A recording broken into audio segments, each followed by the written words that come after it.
What up, folks? It's your boy Tim again, also known as Chicago in the Corner. Just had a birthday yesterday, so I figured I'd use this occasion to drop some more shit on you guys. As you can see, this video is actually titled, "Could America Ever Be a Gun-Free Country?" Hear me out. Okay, before I get into it, once again, I'm asking you, go ahead and punch that subscribe button. If you like what I got to say, feel free to hit the like button. I expect everybody to hit the dislike button because my audience is mostly right-wing, and we're talking about the possibilities of America being a gun-free country. So let's go ahead and get into it. First of all, could America ever be a gun-free country? 330 million citizens and even more than that in weapons. The answer right off the bat is no. I don't believe there's any gun-free country in the world. There is at least one citizen that owns a firearm in every country on earth. I just strongly feel that. I can't back it up with facts or evidence, but I lived overseas for a while, and I lived in some gun-free countries, and there were people who had guns.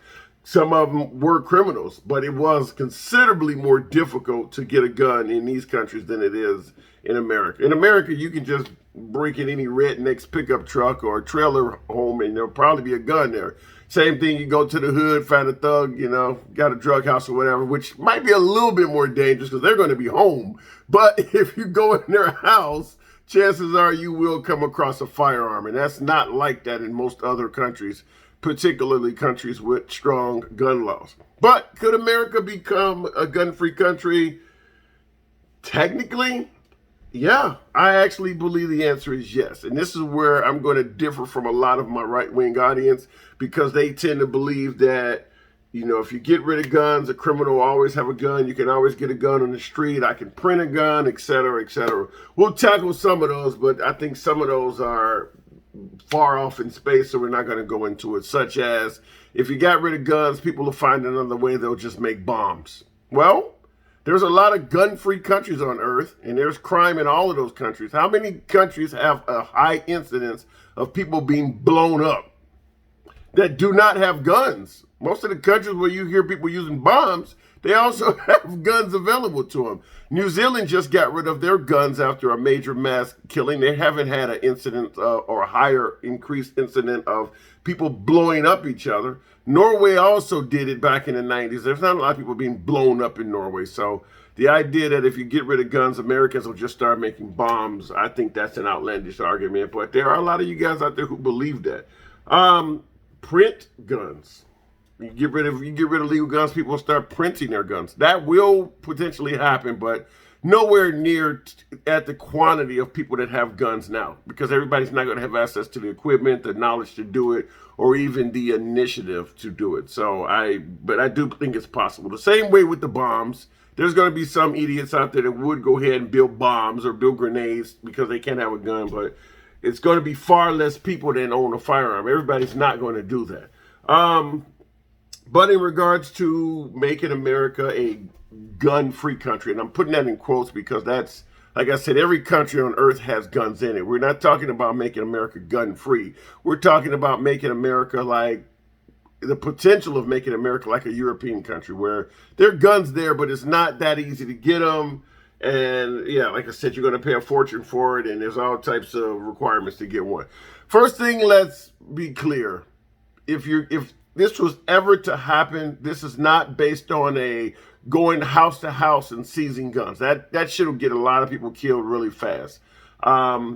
There's several gun owners who say if they got the come and take it stickers, or if you come to my house, there's going to be a civil war. People are not going to just hand over firearms. So if there was ever an opportunity to do this, it's not going to happen that way. It's kind of like, I guess if I use an example, I would use the example like when they're replacing money. Remember the $100 bill with the little small face of Benjamin Franklin?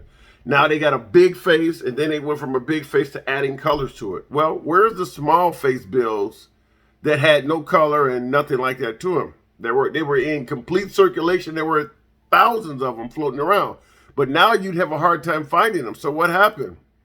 That's the way you would have to view guns, is that they didn't go house to house demanding that people with small face $100 bills hand them over. They didn't take them like that. There was no force at all. but yet they were able to successfully get them out of mass circulation. There's a few of them floating around. Occasionally you will encounter a small face $100 bill, but you don't see them very often. And that's the idea behind ridding America of guns, is what I'm talking about. What I mean by that, first thing you do, just like with the $100 bills or with a car that's being phased out, popular car would be like the Volkswagen Bug. You don't see them very often. The ones like the little Herbie Bugs, you don't see those, but they sold tens of millions of those things. So what happened to them? Well, you shut off the spigot. And what I mean by that is you stop making guns. Now, the Constitution allows everyone to own a gun, and you're not going to get a constitutional change to the Second Amendment. You're just not going to get that at all. However, there's nothing in the Constitution about the sale of guns. There's nothing in the Constitution about gun shops, any of that. So you have a legitimate right to own a weapon as long as your criminal history is clear and you meet these permit and background checks that they're starting to phase out in a lot of states. But nothing says that there has to be a gun shop in your town, or there has to be a gun show in your town. Places that you buy guns from, none of that is protected in the Second Amendment. So the first thing to do would be to turn off the spigot of new guns. Now, there are precedents of this happening where people had rights to do something, but there were loopholes to stop their rights from being enacted. I guess I would bring up voting, for instance, with blacks. Okay, you got the right to vote, but there was a poll tax, or there's a literacy. Well, you can do the same thing to the gun shops and start coming up with stringent requirements to have a gun shop. Another area where this is happening also, for those who don't like me bringing a race, is happening with abortion clinics as well. Abortion is legal in America, but they changed the rules. Well, if I can hear a heartbeat, or the doctor has to have residency privileges. So what you're doing is you're not taking away the law, but you're creating new loopholes so that the person cannot exercise their legal right.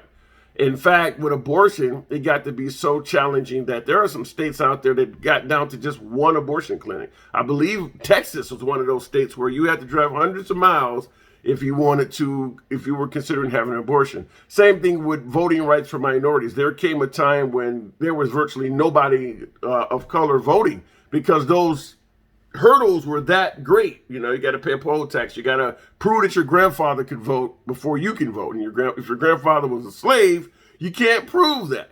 Well, the same thing, like I said, with the gun shops. You can come up with all sorts of laws, prove that you've had 1,000 hours of firearm instruction, or prove that you can use at least 10 different guns proficiently and throw all kinds. I mean, there are going to be people who are going to pass some of these hurdles, but you would start greatly reducing the number of gun shops. You could pass a law that says there can only be so many gun shops within a certain geographical range. There's things like that. Like, for instance, I'm in Iowa. They have a law in regards to how many casinos can be here. So you can't just pop up because you have enough money and open up a casino. Well, you can do the same thing with the gun shops. Now, obviously, nobody's going to like that. Anybody who is a Second Amendment proponent is not going to like it. And I'm not telling you what I think you're going to like or dislike. I'm telling you what can and has been done. Now, it would bring out all types of protesters. So did voting rights. So did the abortion. But at the end of the day, they were able to do that. In fact, right now, there are people debating on whether the new voter fraud laws are similar to what they did back then. So that's an argument for a different video. But what I'm simply saying is there are ways to put up loopholes to stop people from doing things. They've done this. Your right to drink, for instance. You have, with Prohibition era being eradicated, you now can drink alcohol after a certain age. 21 years of age, you can drink alcohol. Well, towns have passed laws. You can't sell it on a Sunday. You can't sell it in here. You can't do this while drinking. You can't do that while drinking.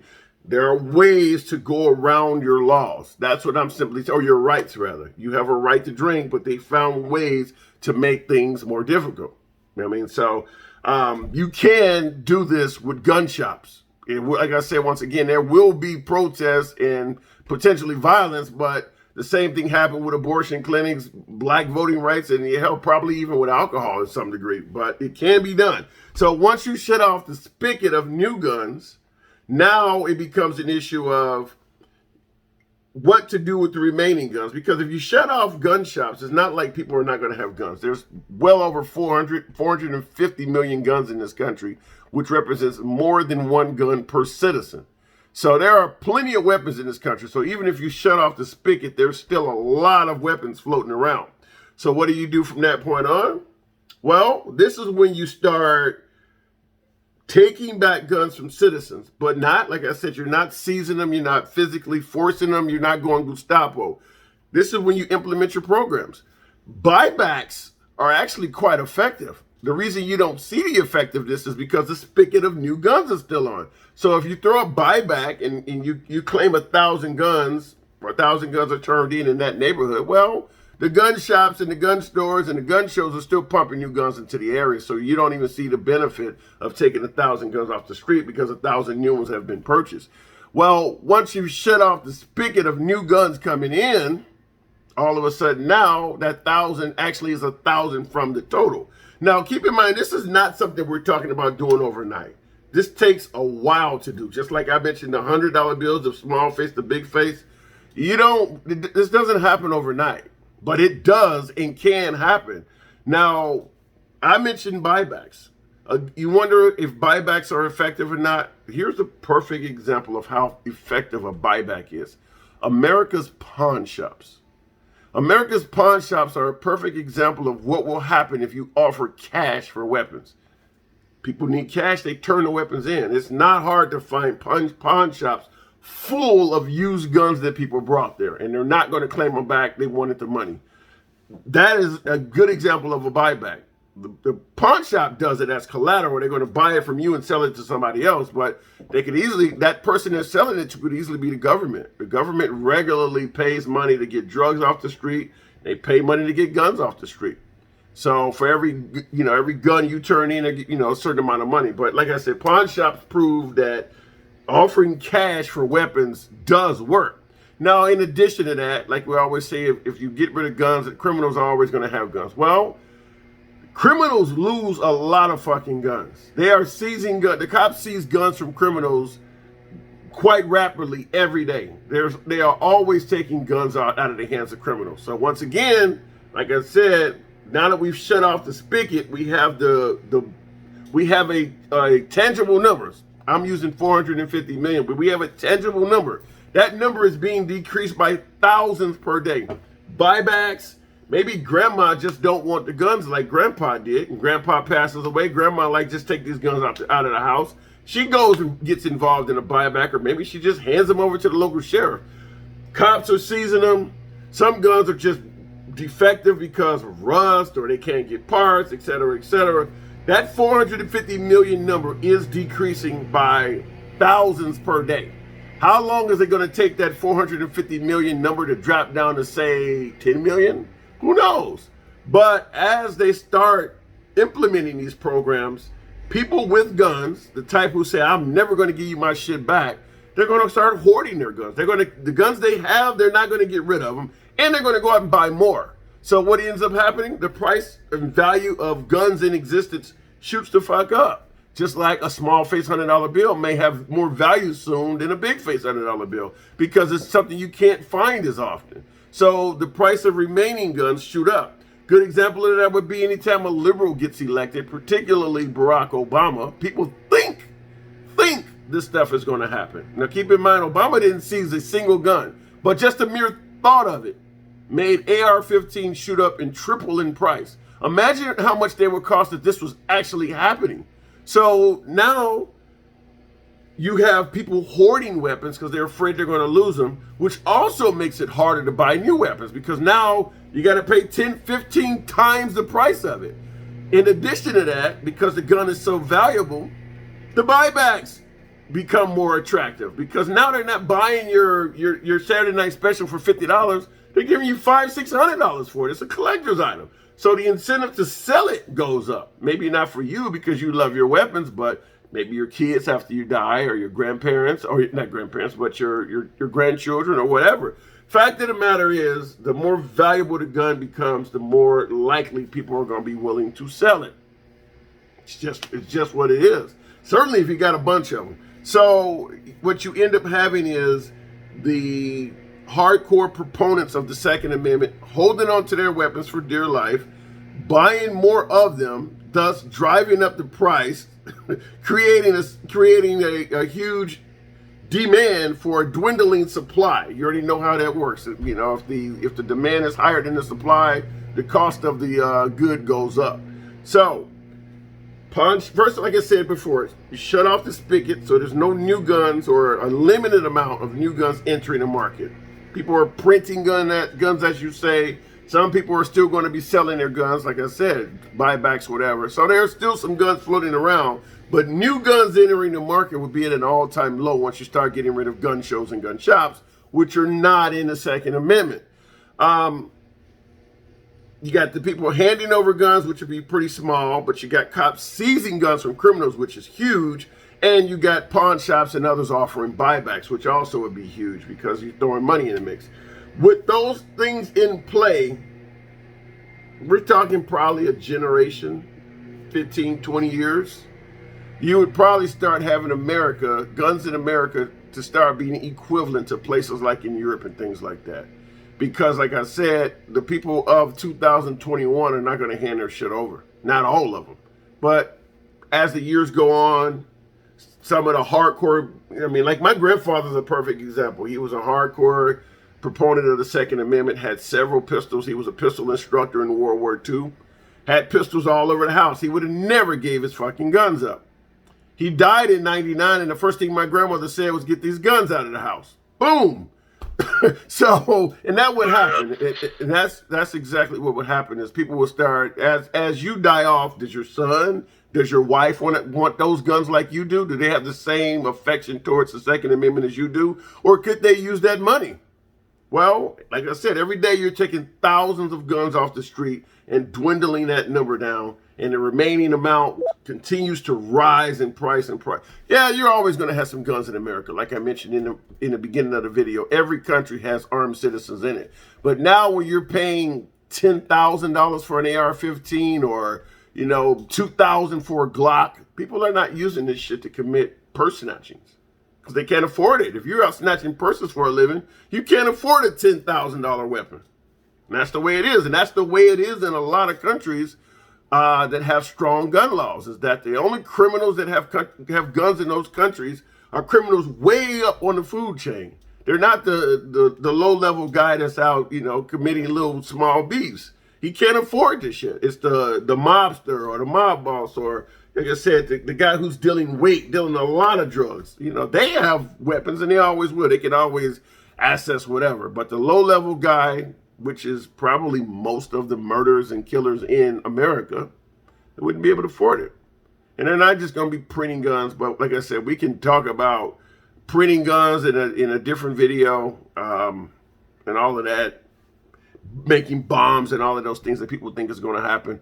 My biggest problem I have with it is that there's no other example on earth. I don't know why Americans would suddenly turn into bomb makers when it's not happening anywhere else. Americans are human beings like anybody else. There are plenty of people in other countries that want guns, and they're not turning into bomb makers. Why Americans would do it, I don't get that one. But let me know, what do you think? You think this is just completely outlandish? Do you think it actually could limit weapons? Like I said, we're not talking about getting rid of them 100%. That cannot ever happen. It's a collector's item. There are Ford Model Ts that are still in existence. You're going to probably pay damn near, several $100,000 for it, but they didn't get rid of all of the Ford Model Ts that were made. So you're never going to get rid of all of them. But when was the last time you seen a fucking Ford Model T driving down the street? Probably never. But it's out there.